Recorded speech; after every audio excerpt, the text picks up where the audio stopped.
And hey, good afternoon, everybody. Thanks for joining our live stream today. My name is Todd Porter. This is Sarah Porter, of course, and we are the founders of Kadima Christian Ministries. So we're excited to kick off today and share with you some things about our organization and some things we learned along the way and kind of our vision for the future. And so we have a PowerPoint, so I want to share that. We're going to kind of cut away to that and jump right in.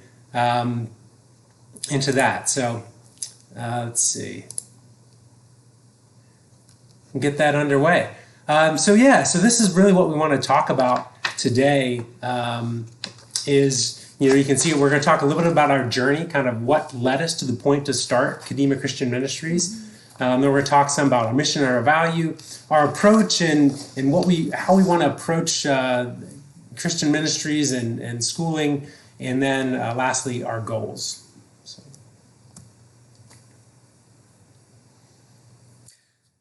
All right, so this is our journey. This is our personal journey and kind of what led us to start Kadima Christian Ministries. And it's definitely been a process. I feel like God has kind of, the seeds of this were planted way before we realized that they were. So way in the way back machine, back when our oldest girl was 5 years old, and we had honestly agonized over where we were going to put her for school. I'd read a lot of stuff about homeschooling, but at that point I didn't really feel equipped to homeschool. So after much prayer and consideration, we put her in a public school for kindergarten, and we loved her teacher. The teacher was fantastic. She was a Christian woman, very faithful. She was an amazing teacher. However, the situation itself was not great. Our daughter in kindergarten at 5 kind of had to deal with some stuff that we really didn't want her to be dealing with. One of the little boys who, honestly, through no fault of his own, he came from a very traumatic background, but he was very violent and very disruptive. In the classroom, he and my daughter actually got into a fight, and they were kicking each other. He would spit on kids for no reason. It was definitely problematic. But the teacher, her hands were tied because there's not a lot you can do, even in terms of intervention, of helping that little boy. So they just had like an evacuation plan. If he started throwing chairs in the classroom, the kids just knew to get up and leave. But on top of that, we also had some behavioral issues that were coming up. After school, I picked her up. And again, this is kindergarten, so she's 5. And I asked her how her day was, and she was like, oh, it wasn't that great because none of the boys would kiss me on the playground. And as a parent, inside I'm like, oh, what? But on the outside, I'm like, okay, so tell me about this.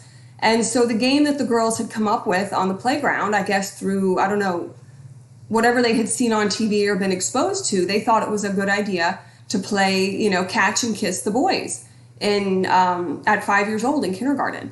And we were like, whoa, like this is a lot. And there were some other things. Those are kind of like the highlights. So we felt like this isn't a good situation for our child. So we found a private Christian school, not of our denomination, but we were okay with that. We spoke to the principal during admission and we're like, hey, we're all Christians, but we believe a few things a little differently. And they were like, that's okay, whatever. But it did end up being a problem. We put her in there for first grade and she loved it. And we learned a lot, even just about what our child was capable of learning about the Bible. And so it wasn't like all bad, but there did come a point where, and not to go into too many details, but there were some issues that came up. And part of it was, I think, worldview, denominational. I think they were more on like sheltering the kids and helping them to become good members of their own church. But they weren't super great at equipping the kids to be prepared for the real world.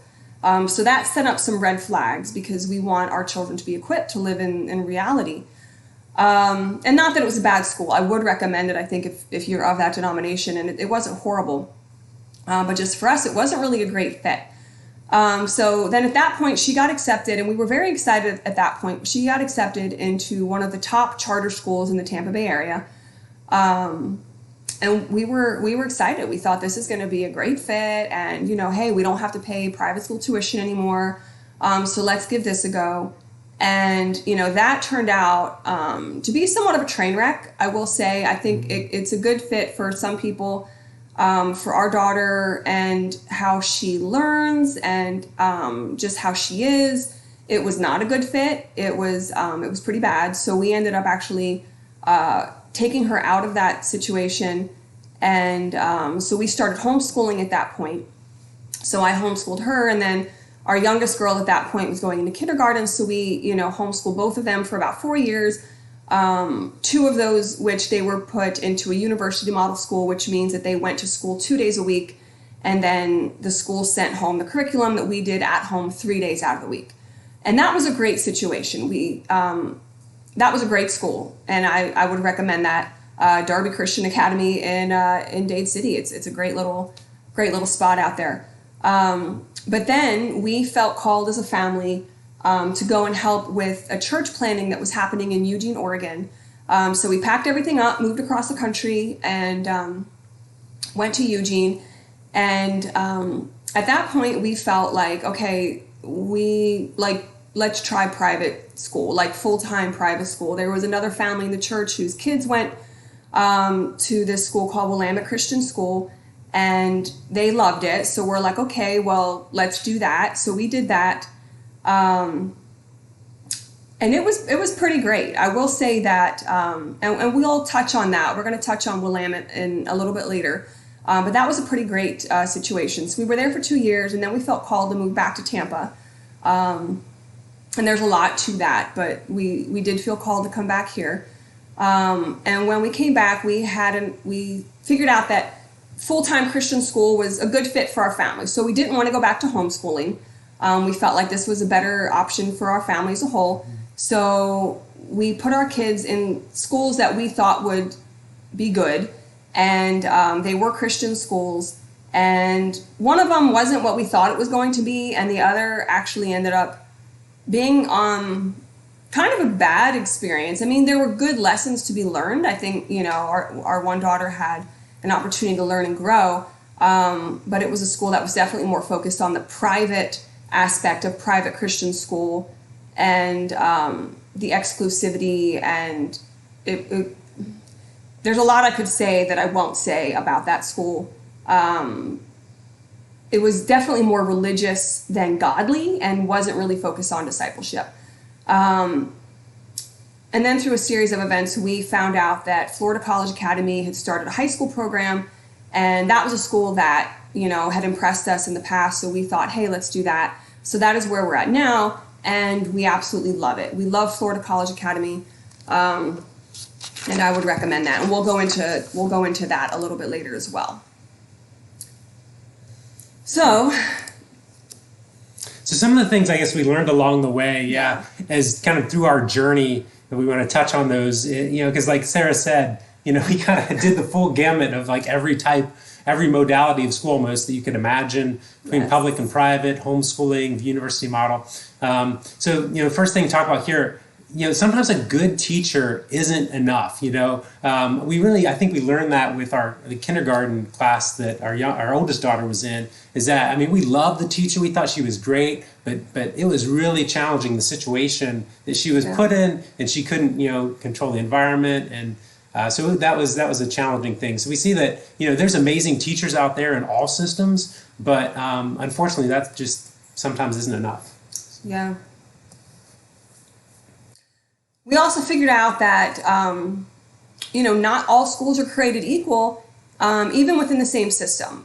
Just because a school calls itself Christian doesn't actually mean that it is in a lot of ways, or that, maybe even denominationally or whatever, that it's going to be a good match.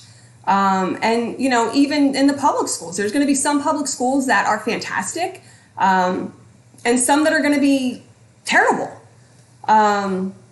Public schools, they can work for a family academically, but if a family is Christian, they do need to be involved, whether it's a good or bad public school. Because we do know families, so we don't want to completely throw public school under the bus. Like for some people, that's the only option they have. So just to put that out there at the get-go. But you do need to be involved. And that's whether in public or in private, in Christian, in secular, whatever it is, you need to be involved and you need to know what your kids are learning, especially nowadays. And we're going to get into that in a little bit. There's no magic bullet. Every school's going to have its issues. But I think, how is that school how do they handle those issues as they arise? Yeah. Yeah, and that kind of segues nicely into the next thing we learned is that culture really does matter. For most of my career, I've worked at Fortune 500 companies, and it's interesting because if you look at their kind of values, a lot of the core values kind of line up. It doesn't matter which company you're at. But what I really have noticed is that how those values are lived out and walked out by the leadership and then consequently by the rest of the staff is really, comes down to the culture of the organization. And so we found it to be exactly the same in the schools, of course, as well. Especially I think with the Christian schools, we learned that, hey, they all say, very similar things, in the kind of the written material and the policy and guidelines. But the way that the administration and the teachers really conduct themselves, the example, kind of the lives they live, honestly, that really came down to culture. We saw a huge difference just in things like how disciplinary measures were handled, just what was kind of the behaviors that were tolerated kind of in the students and among the classes. So we found that to be a kind of a really big deal. Yeah, even behaviors amongst the teachers, to be honest with you, of what will be tolerated amongst the staff as well. And this was, I think, one of our bigger takeaways, is just that school can be a ministry when it's done right. It's a great opportunity to reach kids from non-Christian families, kids from weak Christian families, or even to reinforce what kind of solid Christian families, like what they're teaching their kids at home.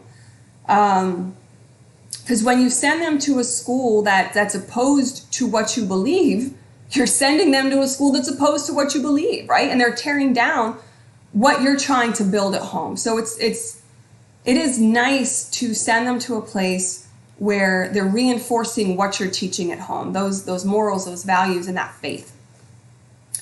And we also did find it to be an emotionally safer environment that, it has, I think, a better opportunity to foster healthy spiritual relationships as well. And so I think kind of our light bulb moment, you could say, after going through this journey and learning these lessons was that, a school can really be a place that instead of reacting to the culture or trying to, embrace, by either sheltering the students or trying to embrace the culture or bend to it, that really there's a middle road, I think, that's just much better, which is preparing the students for the world in a way that we're going to talk about a little bit with our approach. But we feel like with the schools that some of the schools we've been at, our students or our children have been at, they've really done a great job of doing that. Mm-hmm. And so, that was really the impetus for Kadima being born. Kadima is, it's like, what's this Kadima? So Kadima is actually a Hebrew word, thank you, a Hebrew word that means forward. It's almost like a military command, like moving forward. And so really that, as we think about what we want to be about, it's really moving forward, moving the children forward in their education and really in their life and as healthy individuals. And we'll talk about that a little bit more, but that's really where the word comes from and kind of the idea behind the naming and what we're about. So from a mission and vision standpoint, so our mission is to support and propagate Christian education. Mm-hmm. Obviously, as you've heard so far, like we're big on the Christian education part, and so we want to see that happen in really as many avenues as possible, and we'll get into the implementation of that a little bit later. The vision is to empower youth through Christ-centered educational opportunities. As Christians, we definitely believe that there's a spiritual component to all people's essence, right? A fundamental spiritual component that without we just we can't be complete people, we can't be whole people. And so obviously we feel like, schools, they have our children for the majority of their day once they reach school age. And so they have a tremendous opportunity to impact our children, both either for the better or for the worse. And so we definitely feel like there's an opportunity with Christian education there.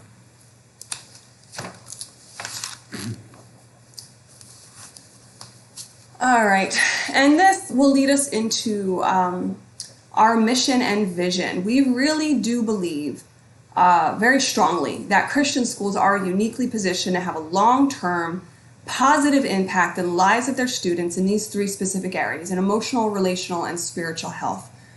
And I do want to speak a little bit on this to that long-term. I do think this is a ministry. I definitely see Christian schools as ministry. However, I feel like we have been programmed as Westerners, Americans, even in the church, right, and how we do kind of missions, right? We want to go in, feed a meal, have an impact, but I think really having that long-term impact where you're getting down into someone's life, into the nitty-gritty. I mean, that is where change happens. You look at Jesus and how he walked out life for 3 years with his disciples. That was a long-term impact and a long-term commitment that he knew that he had to give to them in order to make a difference. And I really do believe we're all the same. People haven't changed. Like, we're the same. We need to be invested in long-term. And I think just thinking about the people that have impacted you, was it the guy who showed up to play basketball at an after-school program for an hour, or was it, a teacher who was there and was with you through a certain time, or saw something in you that inspired you, that maybe set you down a course in life? Was it a parent or grandparent? But somebody, probably, I'm willing to bet my house, that it was someone who had a long-term relationship with you. And that's really what, schools are definitely positioned to do, that, to offer that long-term impact that our kids, that they need and that they crave.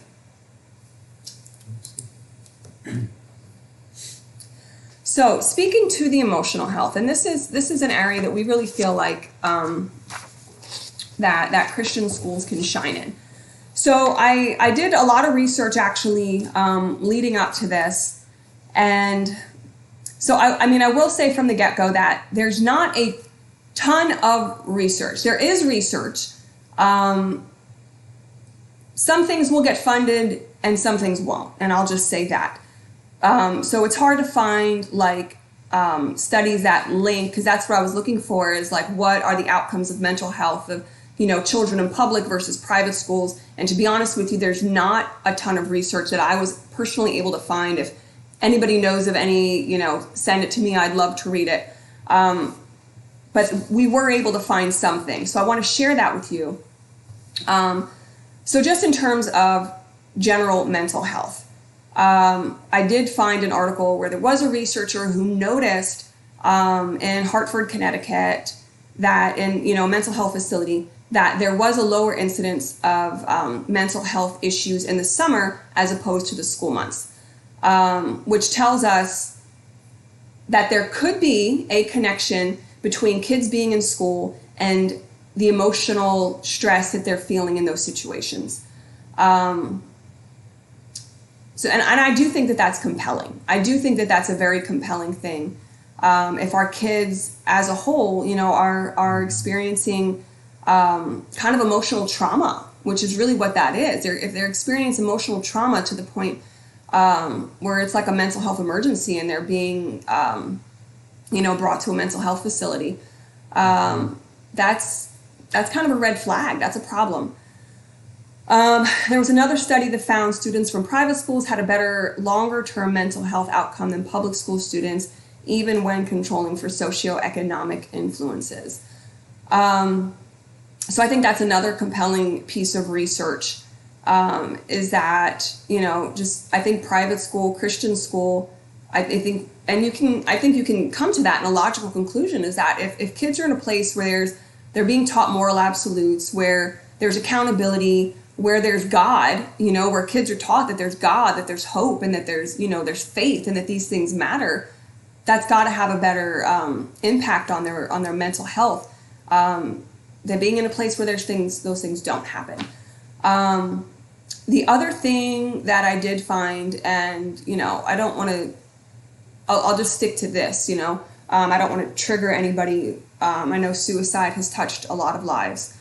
So suicide is, it's the second cause of death for 15 to 24-year-olds in America, third cause of death for 10 to 14-year-olds, and that's before the pandemic. We don't have the numbers from the pandemic. But I think just taking a moment and letting that sit in, like this is a crisis. The numbers for suicide have skyrocketed. And not to say that is all public schools, because it's not. I think, families, there's a lot, people have made all kinds of conjectures about, what's the cause of this uptick, this significant uptick in suicide in our young people. And we can't overlook, I think, overall issues, I think, happening in society, like, divorce rate and troubles at home. There's addiction issues. But I do think that public schools contribute to that. I think bullying is a problem. It's very underreported. What they've seen, is that kids don't want to report that they're being bullied. They don't want that stigma. They're afraid that it's going to get worse. And there's a lot of literature on, bullying and the effects of bullying in schools, but it definitely is a problem. And I personally do believe that is contributing to the high rate of suicide. Another interesting thing is this third bullet point is where school choice does matter. And there are studies that show that states that have school choice have a lower suicide rate than states that don't. And that's sad, but also like hopeful at the same time. I think that does connect back to, just the general causes of suicide is that public schools don't help. I will say that, is I don't think as a whole, and there's probably stories, maybe personal stories, maybe where public school has helped, but I think as a whole, what we're seeing is that public school doesn't help, because if public school did help, that is a common denominator that most of our kids have, is being in public school. So if public school was a deterrent to suicide, then we wouldn't see these numbers that we're seeing. So what this tells me is that it's not helping at all. There was, and then a study in 2014 found that private school students do have a lower incidence of suicide compared to their public counterparts, excluding for religious mismatch, which would be, I think, sometimes parents, we want what's best for our kid or, whatever. But sometimes if you have a child who's completely opposed to religion and putting them into a religious school is actually going to be detrimental to their mental health.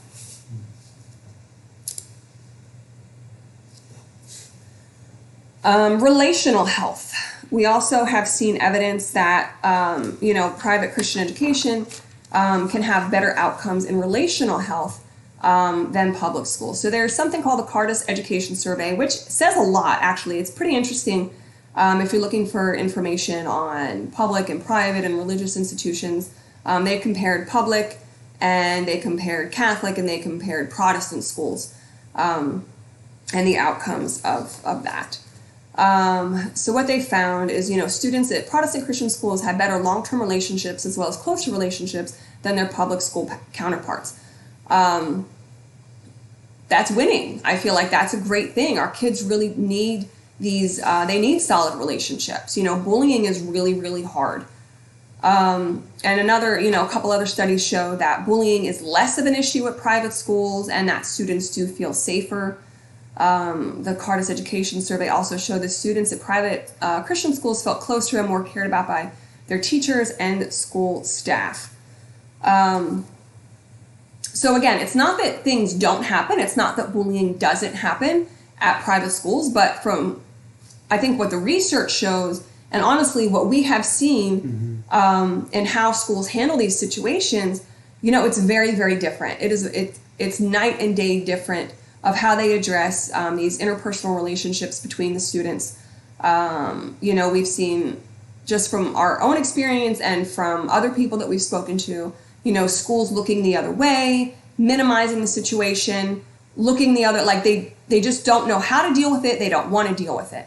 Whereas at Christian schools, and I would even going to go get so dealt far, with. yeah. If I can, because I think even from our own experience, we saw it, like we said, with all kind of across all spectrums of schools, if you will. Sorry, kids. But even even in Christian schools, we saw how that was dealt with differently, and kind of an awareness about it even varied among the Christian schools, which isn't surprising. I mean, obviously, like I said before, in a Christian school, there's a certain expectation that maybe doesn't exist in a public school, but the culture really dictated how those situations were handled, and definitely in schools we felt like had a more spiritual grounding.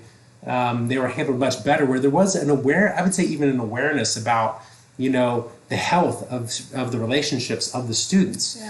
So I think it can be it's important. And I also say, I know we're using public versus private Christian, and it's not to emphasize the public versus the private, but I don't know of any public Christian schools because they don't receive government funding. So it's that's just the reality of the world we live in. But yeah, we did see a big difference in the way the schools handled it. So. Yeah, absolutely. And then here's the other big one, where obviously there is going to be a difference in how public and Christian schools handle spiritual health. And so if you're, into reading books and podcasts and into like any of this stuff, I think maybe you've heard of church, but we are losing our kids spiritually.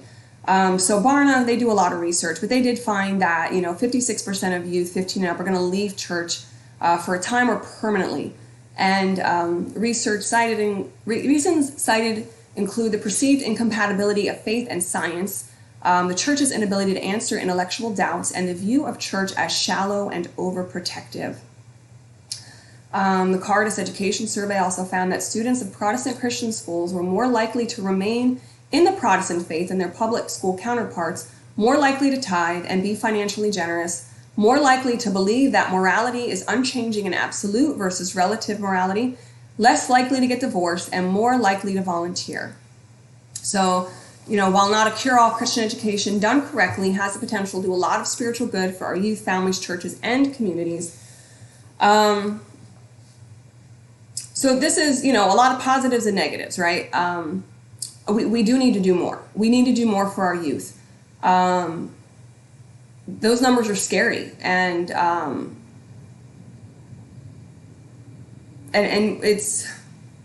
we can't discount the environment, like my husband said, of like where our kids are at for most of the day.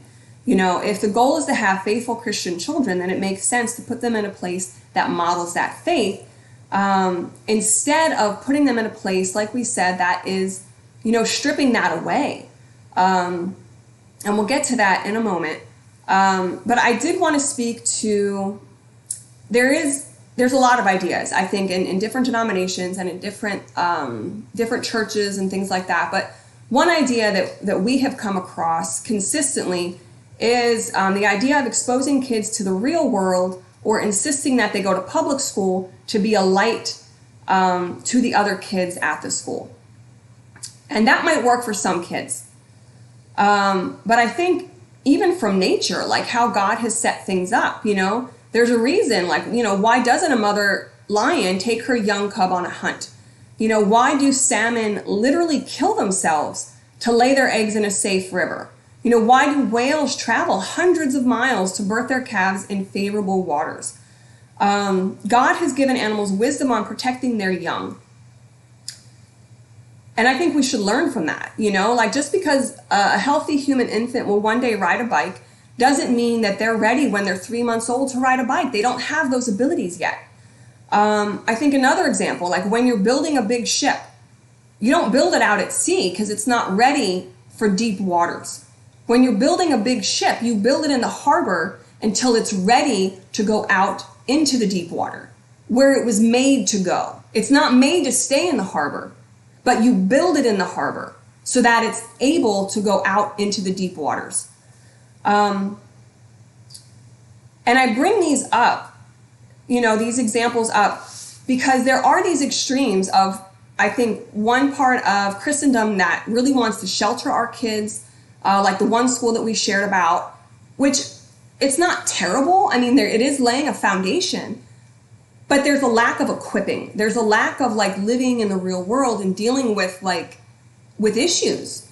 But the other extreme is exposing them to too much too soon, which can also be detrimental because they're not ready for it. The goal is to build them in this safe harbor so that they're ready to go out into the deep water and live in the world, right? Like the Bible says, to be in the world, but not of the world.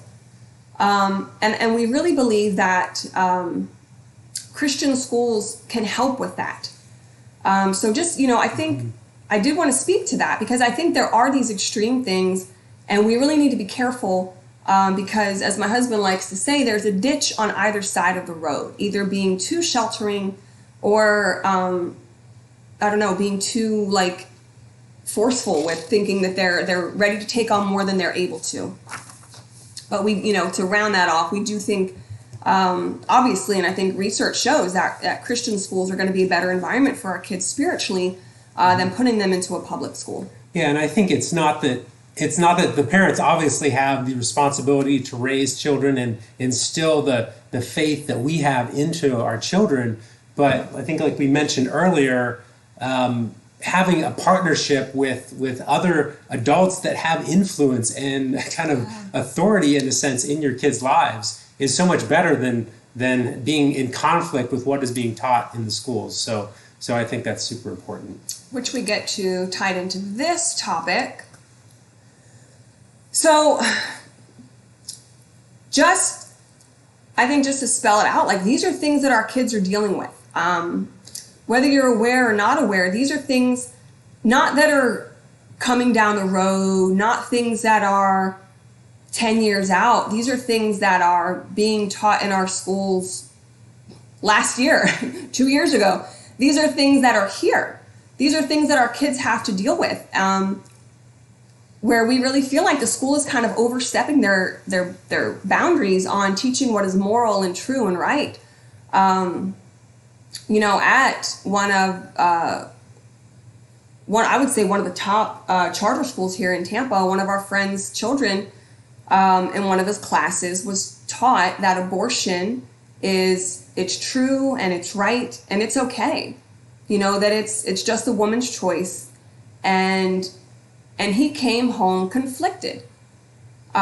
He came home well, maybe that's true because it sounds like, it's considerate of women and their rights, and so maybe this is okay. And praise God, he has a good relationship with other godly men, and he has a great relationship with his family, and they were able to help him and say, hey, no, abortion is not right. You really can't be a Christian and believe that abortion is okay. But this is what they're teaching in schools, and they're not sending anything home to say, we're going to talk about this today. No, they're just going to teach it to your kids. And the other two things, critical race theory, which is, they also call it critical theory. This is something that is scary, and it's spreading throughout schools. It's in schools, it's in curriculum. And I don't want to, our goal is not to be political with this also, just to say side note, we're not commenting on politics, we're not commenting on political parties, but we do want to speak to these issues that affect our children and that we feel are, they're not political issues. These are spiritual issues. These are moral issues. These are ungodly. These are things that are they're ungodly, they're evil. And critical race theory, I think, it's a dangerous thing. As Christians, we should believe, right, that we're all created in God's image. We're all equal before God. And critical race theory, what that is teaching our kids It teaches that being white, it teaches that whiteness is the cornerstone of many of societal's ills, that, being white is bad. And it teaches kids like this to see themselves through the lens of this like power hierarchy, where not all sin is created equal, which is ungodly, right? It doesn't matter who's doing it. Like, sin is sin, whether you're black or white or brown or green or whatever. Sin is sin, and critical race theory doesn't teach that. They teach that it's relative. Mm-hmm. And anything that's teaching that one race is worse than or more ungodly than any other race, like, that's not a biblical, godly, Christ-centered teaching. But this is what is being taught in schools, and it's teaching kids they're going to have self-hate, right? Like, they're going to hate themselves if they find themselves in a party that has more power, and it's teaching other kids, to hate other kids, like, just based upon the color of their skin, and that's not right, regardless of your skin tone. It's not okay to teach our kids to hate, and so that's why we wanted to address that. And hopefully, if it's a Christian school, if it's a true Christian school, this is not something that they're going to be teaching. So I think that will be a little bit of a protection against being inundated with critical race theory. The other thing that is happening right now as we speak in our schools is the gender issues that are happening, and gender is being taught as fluid and flexible. And it's based on feelings, it's based on choice, and it's not based on biology, which is really, it's against God's design. It's confusing to our young people. There's just so many problems with it. And, as we'll see, we are going to touch on that a little bit later. We do, there's something we'll share with you guys later that touches on that in a personal way. But I think we need to be careful, because these ideas are infectious, especially when our kids are young and malleable and trying to figure things out.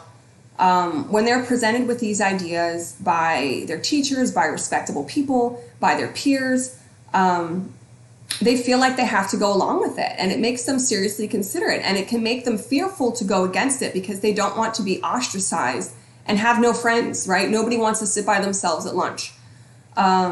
So our kids are facing these struggles in the public schools that they can't speak up against any of these things. And it is, I don't know if infectious, but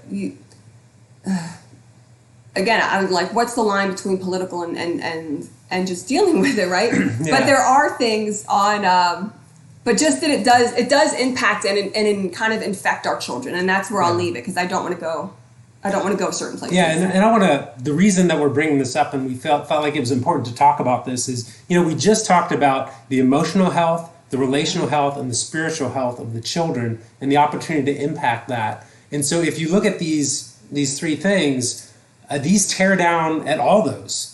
These tear at the emotions that we can feel about ourselves or feel about other people. It destroys relationships. And obviously, there are things, as Sarah said, that are against the Word of God. So these things tear at the very things we're trying to build, the health we're trying to build in our children.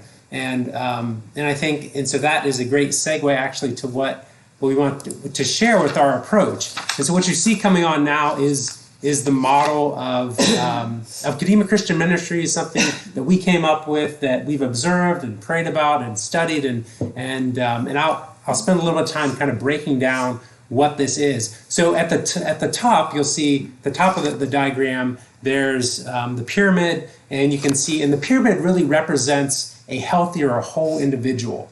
And so what we're trying to capture here is that really our health begins with a spiritual foundation, and we're kind of comprised of these different elements. And so really the foundation is a spiritual health, right? How we view ourselves, how we understand ourselves in the eyes of God is really, we believe, the foundation of humanity. Just as Sarah said, we believe as Christians that we're all mankind, all humankind is created in the image of God. And that's the foundation for understanding our purpose, our place in the universe. So critical to understand. So that's the foundation. On top of that, we have emotional health. Emotion is, how do I feel about myself? That's directly tied to how my Creator feels about me, right? Because if I don't have that as an anchor point, then I'm lost. So you have the emotional health that builds on the spiritual health, the spiritual understanding of who God is and how God feels about us. Then on top of emotional health, you build relational health. So how I feel about my place in the universe, my purpose, and then that's going to impact how I deal in all my relationships. Be it with my spouse, with my siblings, with my classmates, whoever it is. A lot of that relational health is going to be driven by what I understand about my spiritual well-being and my emotional state. Mm-hmm. And so as you can see us kind of move up the pyramid and up the spectrum, we believe that as you grow, that you have to grow from the bottom up, essentially. And at the top, we've got economic, which seems a little unusual perhaps, but really what we believe is that poverty can exist in all forms. Mm-hmm. Because you can go to a very poor country and you can see that while they may be economically poor, they may be rich in all these other areas. And they may be very happy and very healthy, except they don't have a lot of material goods. Unfortunately, in the West, that's how we view poverty, as material, basically. Yeah. But really from a kind of a healthy whole person, a spiritual perspective, poverty can be spiritual and emotional and relational as well, and we see that. And so we believe that when you have poverty in these other areas, it kind of undermines the economic health that obviously we all want to have and to some extent need to be able to support ourselves. So what we're saying here is that as you address the issues at the lower levels, that will ultimately lead to the opportunity to have economic health as well. And kind of a side note, I'll digress for just a minute, is that I feel like a lot of the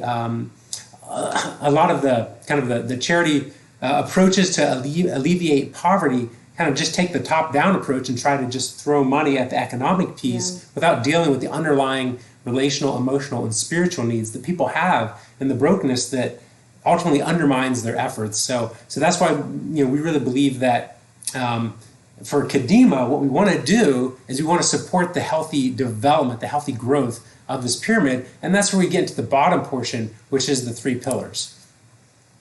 So the 3 pillars, this is what we believe as Kadima Christian Ministries, and we believe that Christian education can really provide to be able to support that healthy pyramid structure that we are looking at.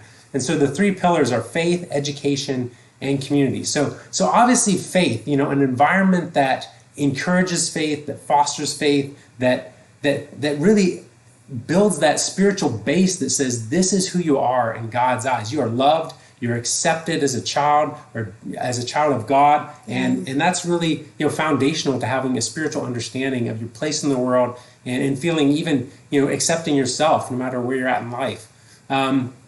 Education. Obviously, knowledge is essential to exist in our world today. And knowledge is kind of like the linchpin that I think, kind of ties in, our ability to interact with the world and the culture and be effective, be that just, in whatever vocation you're doing, being that in, our relationships. So education obviously is critical because without that, you just can't function in our society today. Maybe in an agrarian society, hundreds of years ago, but now you definitely need knowledge and education, be able to be literate, essential. Community. So the last part, community. Being obviously in a loving community really brings all these things together. Everyone's very familiar with the saying, it takes a village, right? And so when we kind of break that down, what does that really mean? It means that, the parents are great, and obviously have a huge influence on the children, but there's an influence, there's a community that also has an influence that models what is appropriate behavior, that can be a support to the family when it's in times of duress and trauma. And so it's important that there's a community around an individual that can support them through those challenging times. And that can take a lot of forms and look a lot of different ways. But we feel like at Kadima Christian Ministries, it's important that the schools and the programs we support create that community because, these are because we believe these three things contribute to support that that healthy individual in the pyramid that we are looking at. Yeah. And so, as we were saying, that model, really the three pillars supporting the pyramid of a healthy spiritual, emotional, relational individual, is kind of how we want to approach it. But then as we get to this section, we're going to talk about how we're actually going to do it, the implementation of it. Okay. Great job, babe. All right, so this is, so we have three approaches. So partnerships, programs, and schools. So partnerships, and that is where Willamette Christian School and Florida College Academy comes in. So, we do see Christian schools as a means to advance the kingdom of God in the lives of the nation's youth. I think just hopefully what you've gathered, I think from what we've just, went through with all the stuff is that our youth are hurting. Our youth are really hurting, and they need help. And we really feel that, Christian education is a great way to do that. And again, it's a long-term thing. It's not a cheap thing. It's kind of like, like the starfish. Like I think about like the story of the starfish, if you're familiar with that, where there was a storm, and a guy was walking on the beach after the storm, and he just saw starfish littered all over the beach. As far as the eye could see, he saw all these starfish. And he saw a man picking up, one starfish at a time and throwing it back into the ocean. And he says to him, what are you doing? Like, it's not going to make a difference. And the guy just bent over, picked up another starfish, and he threw it back in the water. And he said, well, it made a difference to that one. And that's really, I feel like a big part of the approach. That's really the mindset in what we're doing here is, maybe we can't save everyone, but we can save that one. And so we do feel like partnerships are important because we don't want to reinvent the wheel where we don't have to. We really want to partner with schools that we feel like align with our mission and with our vision. And these two schools of all of our experience stand out. They really do stand out for the culture that they've created, which is, a Christ-centered discipleship culture, which has high character. And again, they're not perfect. Nobody's perfect. No school is going to be perfect, but they're just amazing schools. We really, really, we love so many things about them. Mm-hmm. And we really want to start that partnership aspect of Kadima with these two schools, through helping fundraise for financial assistance for more students to attend those schools. And we do hope to grow into a network of schools. If God blesses us financially and we're able to do that, like we would really love to do that. We want to provide opportunity for as many kids as possible to attend a Christian school. And we really think that's going to make a difference. And also that this partnership part of our school, of our program, really does set us apart. This is one of the linchpins that will set Kadima Christian Ministries apart, is that we're not about just building our own network of Kadima Christian schools. We want to basically plant schools in communities that don't have a school that we feel aligns with our mission and vision. But where there exists such a school, we want to help support them. And from what we have seen, like there's not a lot of, or any really, nonprofits that we've seen that are about Christian education as a whole, as opposed to like their own, school, which I get. It takes a lot to just run one school. But that's really what we envision ourselves as doing is helping to make it accessible to families, as much as we possibly can, as many doors as God opens for us there. Yeah, and one thing, I think we can get into that, but one thing I do want to share, especially here in Florida, there's the Step Up Scholarship, which provides financial assistance for low-income families that qualify, and a lot of people may not be aware of that. But like for example, I know Florida College Academy takes the Step Up Scholarship, and so basically can fund full tuition for students. And actually, 79% of the students in Florida College Academy receive some kind of assistance to be able to attend there. So it's not limited just to. Sometimes we can think private. Oh, it's just people with means, but there are mechanisms to be able to support individuals that can't afford it, which is awesome. And I think the fact that this goes back to the school choice, that there's the opportunity for that. And Florida isn't the only state that's the case, but I think it's a great thing. Yeah, and I'm also hitting upon that. Thanks for bringing that up. Mm-hmm. What's remarkable, I do want to point this out, is with 80% of kids on some kind of financial support,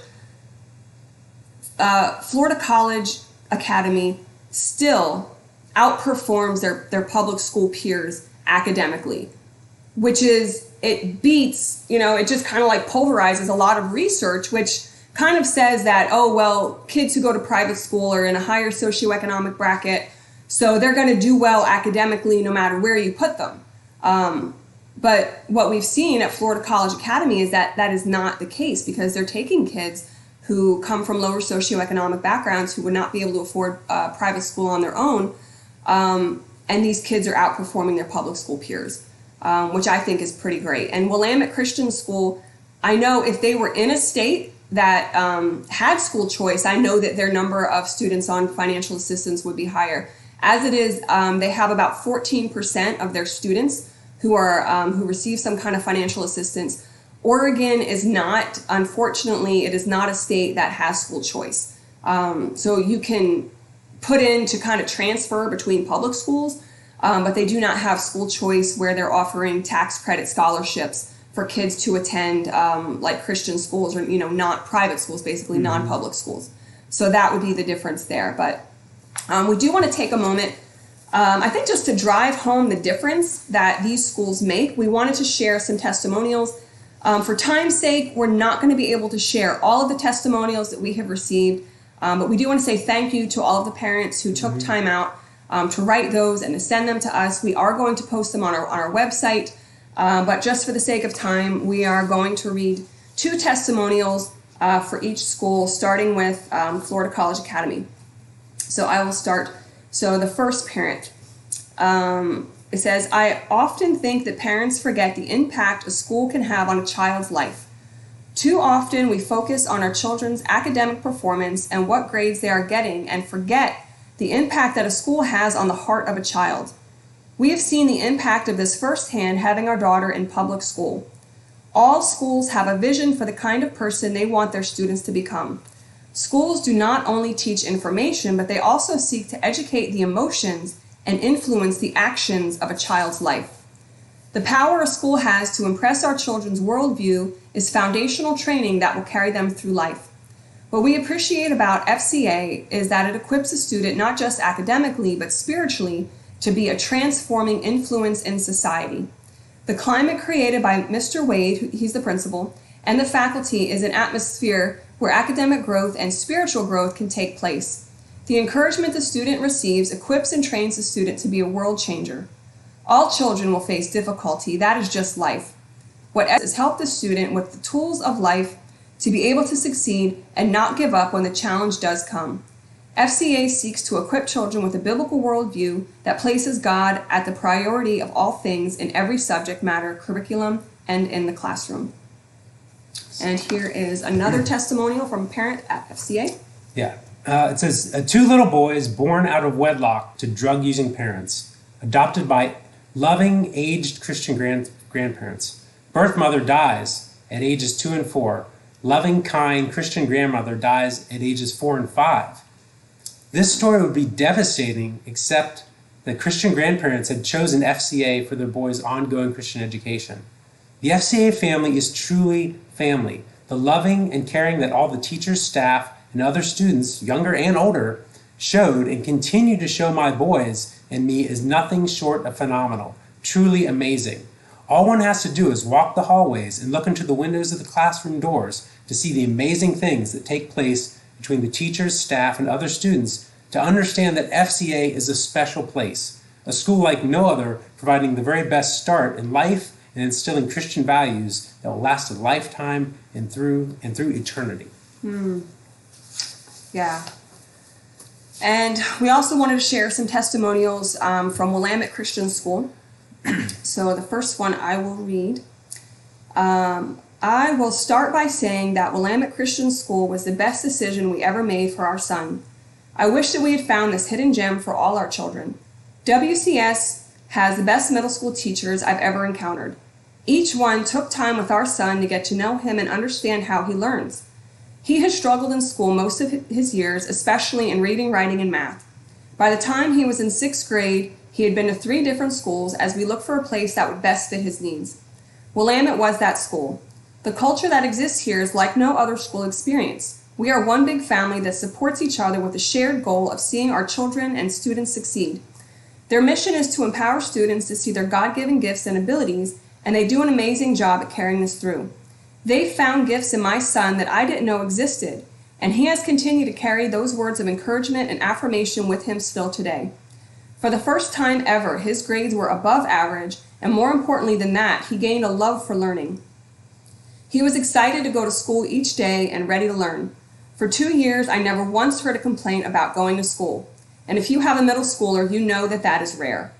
As we became more involved with the school, we began to see just how special of a place it is. My husband joined the school board and I started teaching middle school science. We just wanted to be part of this great community and support its mission. WCS is a light in our community for Christ. It is truly a mission school. Families do not have to be believers to attend our school, and we have been able to witness to many students and families over the years. God is using this school to further his kingdom, one student at a time. And so our last testimonial is also for Willamette Christian. It says, Willamette Christian saved my daughter's life, literally. She started at the school right after Thanksgiving in 7th grade. After being bullied in public middle school and being forced to identify as bisexual, she found out about cutting. When our family decided to move her to this school, the cutting was in full swing, and she was so confused and felt unwanted. Getting her to stay after first period was a struggle, and as her mom, I spent a lot of time at the school waiting for her to make it through to second period. One week, when her history teacher was not able to watch after her due to extra teaching, I spent every day, all day, for 4 consecutive days at school. Each teacher in the middle school worked hard to make sure my daughter understood that she was worthy, that she could do all the work, which is harder than public school, and encourage her every step of the way. 3 years later, my younger daughter started Willamette in 4th grade. When she switched from public to private school, she was still in a title reading class. Every other student was past her reading level. Through the encouragement and patience of her teacher, by about February of the school year, she was at grade level. Now she reads all the time. During the first 6 months of COVID, she read 23 books. She is now in 6th grade and in the Junior National Honor Society. The past 4.5 years have been truly amazing for my family. The school has made an amazing impact on the lives of my kids and the lives of many others. Yeah, that is some really powerful stuff, and I really feel like that's the tip of the iceberg. You know, we've seen and spoken to so many parents who feel very similarly about these 2 schools. They really are lights in dark places, and I love that they are willing to embrace the culture, that they're willing to, take on kids who are coming from hard places. Because not every school, not every, Christian school is willing to do that. So I just think it's just so beautiful. Yeah. And both places. I mean, Florida College, I do want to speak a little to the environment because, Florida College being in Florida, it's a little bit more of the Bible Belt in a way. I mean, I think there's more problems that are coming from, socioeconomic issues and generational issues and, very, very different cultures. But Willamette Christian School, Eugene, Oregon is a very spiritually dark place. Having lived there for 2 years, I will say, we saw things that you don't really think are in real life. a lot of witchcraft, a lot of nature worship. Like I was speaking to someone who worked at the local animal shelter, and they would not adopt black cats in the month of October because they sacrifice them. It is a spiritually dark place, and Willamette Christian is such a bright light in that place. It's bizarre. It really, really is. And both of these schools, I really feel like, are exemplary. And I can't say enough good things about them.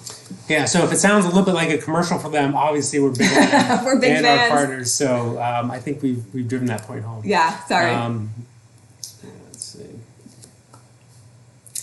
All right. So the other portion of what we do is kind of the second leg of our three-leg approach. Yes, second leg of our three-leg approach. So we have partnerships, then we have programs. So, we wanted to add another layer of impact to the students attending Kadima affiliated schools, so schools that we hopefully come up with, and, also our partner schools, and also to impact youth who are outside of those schools. We want our programs to have a spiritual, an educational, and a fun component. And the first program that we are really hoping to kick off either this summer or in the fall, we want to have a young entrepreneur program. And we really want to focus on teaching middle and high school students business skills, like how to run a business, what goes into that, which really touches on a lot of, character things, money management, financial, accounting, how do markets work, supply and demand. And, we would like for that to culminate, in like a Saturday market where they get to experience creating and selling their own product so that they can have that. Our kids have done things like that, and they've learned so much, and it's such a great opportunity for, character building and all kinds of stuff. So that is something that we are wanting to kick off this year. Yeah, and I think it's really a vehicle, like we said. Obviously, a private Christian school is not going to work for everybody financially, and there may not be an opportunity there, but we feel like this is a way to kind of engage the community that doesn't have that opportunity as well. Yeah. And, kind of still speaking to that, building upon, like, that's still the community and the relational and, the spiritual and the educational aspects that we want to infuse in everything. Yeah. And so here we have schools. So this is kind of like our long-term goal, as we've kind of spoken to, is we want to establish our own, Kadima schools in communities that lack access to Christian education. Schools that we kind of envision as being safer places, emotionally, relationally, and spiritually, where we would really love to see kids flourish. So this is our longer term goal, and this will happen when God opens the door, when we have a facility or the funding or whatever it's going to take to start that endeavor. It's God's timing. I mean, we really feel like everything we do belongs to God, our gifts and abilities and everything, it belongs to God. So God will open that door in His good timing, and we feel good about that.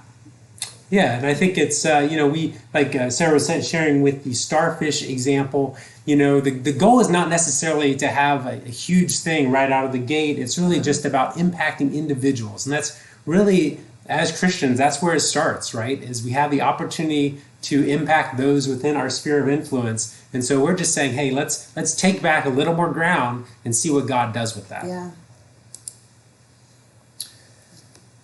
So, wrapping up with we have 2 more slides. So, we're almost done. Thank you for hanging in there. Yeah. All right. So, our goals this year are to establish the Young Entrepreneur Program, possibly this summer or the fall. We would also like to take steps towards establishing our own school, through raising awareness, procuring donated land or facilities, or raising money to put towards a purchase.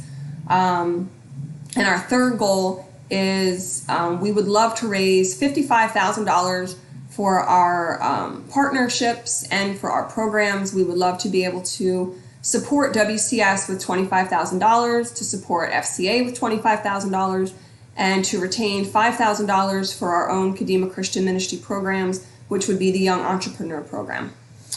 Yeah, and anything we raise, I'll say anything in excess of that would go towards our funding, our long-term goal of setting up a school. And you know what, as Sarah said, the money that is going to WCS and FCA is really going to help those who wouldn't otherwise be able to attend the school be able to have access to it. Yes, that will go towards financial assistance for students to attend these schools. All right. How you can help. So, you know, what can you do to help us out? Well, there's lots, actually. You know, we've got one, of course, donations, and we'll have the website down below where you can definitely give online, or, you know, if there's a larger donation and you want to save the transaction fees, then you can contact us directly as well. But obviously, as a nonprofit with our goals, donations are always welcome. From a volunteer standpoint, there's also an opportunity to sign up to volunteer online. Let us know you're interested, and we can find something for you to be engaged with. Yes, as we get our programs and stuff going.